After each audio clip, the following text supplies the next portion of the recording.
नमस्कार हमारे प्यारे मित्रों, एमआरएन डायरीज पर आपका स्वागत है। आज हम आपके लिए अनोखी और रोचक जानकारी लाए हैं।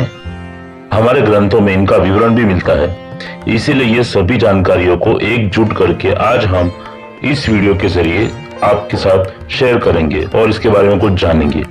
आइए शुरू करते हैं। जिसे आज हिंदू धर्म कहा जाता है, जो असल सनातन रीत से चला आ रहा है, जिसका अर्थ है जो समस्त जीव, समस्त प्रकार के प्राणी, समस्त सृष्टि के भाग पर लागू होने वाली रीति नीति को ही सनातन धर्म कहा जाता है।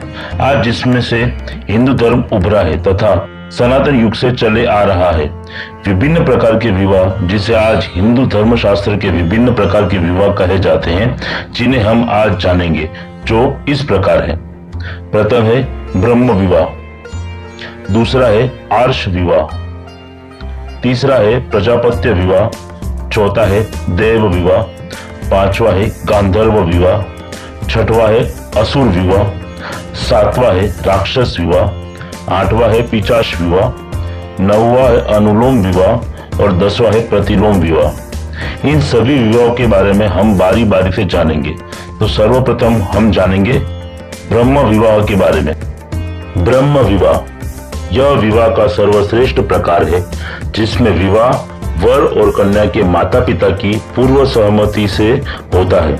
यह विवाह में पिता अपनी पुत्री का योग्य पात्र के साथ और संस्कारी कौटुंब में विवाह करवाते हैं।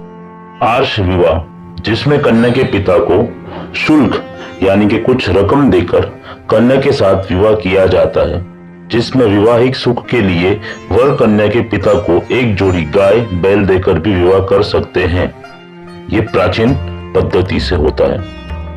प्रजापत्य विवाह, जिसमें पिता सम्माननीय पात्र के साथ अपनी पुत्री का विवाह करवाते हैं। यह प्रकार भी ब्रह्म विवाह के समान ही है।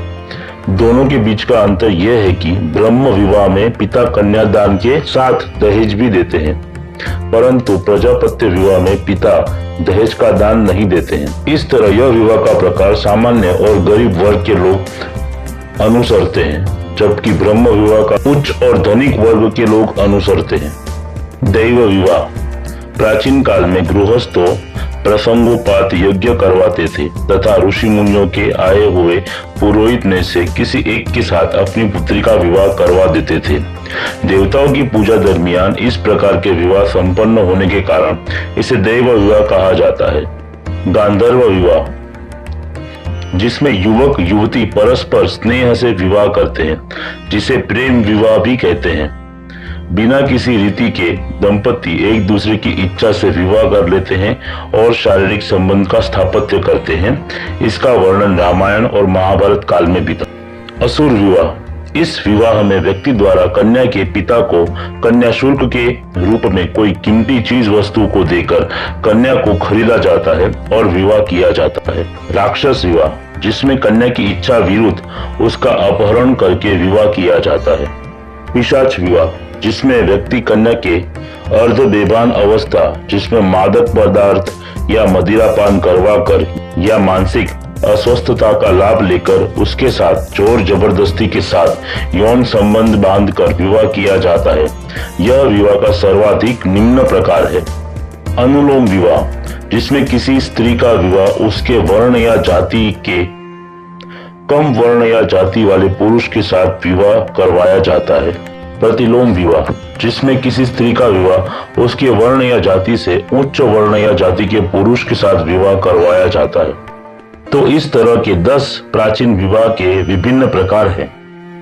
हमें आशा है कि आपको यह जानकारी अवश्य पसंद आई होगी और हम ऐसी ही रोचक जानकारी आपके लिए लाते रहेंगे। इसीलिए आप हमारे चैनल एमआरएन डायरीज के साथ जुड़े रहिए। इस वीडियो को लाइक शेयर जरूर कीजिएगा और चैनल को सब्सक्राइब करना मत भूलिएगा। आपसे दोबारा मिलेंगे, तब तक के लिए आपका धन्यवाद।